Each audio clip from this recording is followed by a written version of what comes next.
একজন নিজের প্রথম বলেই নেন উইকেট, অন্যজন প্রথম ওভারে দেন কেবল 1 রান। পিএসএল এ আজ দারুণ বোলিং করেছেন দুই বাংলাদেশি বোলার। তার আগে করাচি কিংসের বিপক্ষে কুশাল মেন্ডিসের সেঞ্চুরি এবং বাবর আজমের দায়িত্বশীল ব্যাটিংয়ে রানের পাহাড় গড়ে পেশোয়ার জালমি।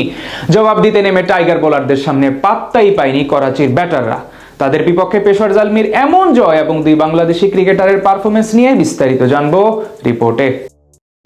রান বন্যা যাকে বলে সেটাই যেন দেখলো আজ পাকিস্তান সুপার লিগ। আগে ব্যাট করে দুই বাংলাদেশিকে নিয়ে একাদশ সাজিয়ে রীতিমতো রানের বন্যা বসিয়ে দেয় পেশোয়ার জালমি। করাচির ন্যাশনাল স্টেডিয়ামে আজ টস হেরে ব্যাট করতে নেমে অবশ্য প্রথম ওভারে বিদায় নেন ওপেনার মোহাম্মদ হারিস। করাচি কিংসের স্পিনার খুজদিল শাহ বলে সালমানের হাতে ক্যাচ দিয়ে বিদায় নেন এই ব্যাটার। তবে ব্যাটিংয়ে নেমে আজ শুরু থেকেই আক্রমণাত্মক ছিলেন কুশাল মেন্ডিস। ইনিংসের দ্বিতীয় ওভারে মীর হামজাকে জোড়া ছক্কা হাঁকান তিনি। চতুর্থ ওভারে খুজদিল শাহর উপর চড়াও হন বাবর আজম, সেই ওভারে আনেন 15 রান। পঞ্চম ওভারে টানা 3 বলে 3 বাউন্ডারি মারেন মেন্ডিস। পাওয়ার প্লে শেষে 1 উইকেটের বিনিময়ে 66 রান তোলে পেশোয়ার জালমি। দারুণ খেলতে থাকা কুশাল মেন্ডিস নবম ওভারে মাত্র 26 বলে হাফ সেঞ্চুরি পূরণ করেন। এরপর আরো বেশি বিধ্বংসী রূপ ধারণ করেন তিনি।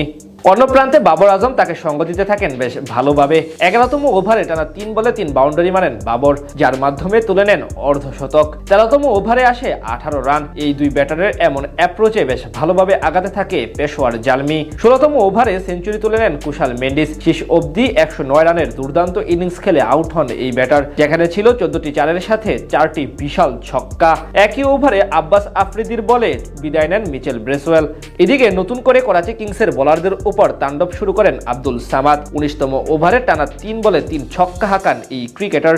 শেষ পর্যন্ত সামাদের মাত্র 12 বলে 40 এবং বাবর আজমের 51 বলে 87 রানের অপরাজিত ইনিংসের উপর ভর করে 226 রানের বিশাল পুঁজি পায় পেশোয়ার জালমি।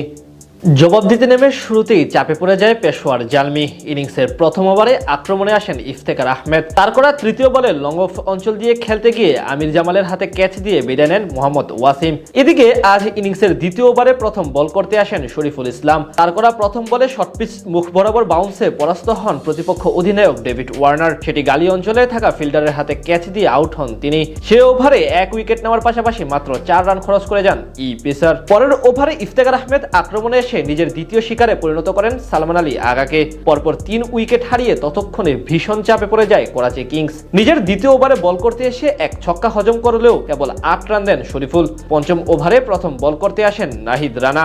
সেই ওভারে আজম খানকে পুরোপুরি খাবি খাওয়ান তিনি, দেন মাত্র 1 রান। পাওয়ার প্লেতে মাত্র 33 রান তোলে করাচি। সপ্তম ওভারে আবারও বল করতে এসে 11 বলে 14 রান করা সাদ ব্যাগের উইকেট তুলে নেন রানা। এতে পুরোপুরি বিপদে পড়ে যায় করাচি কিংস। এরপর শরীফুল ইসলামদের নিয়ন্ত্রিত বোলিং এর সামনে আর তেমন ভাবে প্রতিরোধ করতে পারেনি তারা। বাকি সবাই ছিলেন আসা যাওয়ার মিছিলে, অর্থাৎ শেষ অবধি জয় তুলে নিয়ে মাঠ ছাড়ে পেশোয়ার জালমি।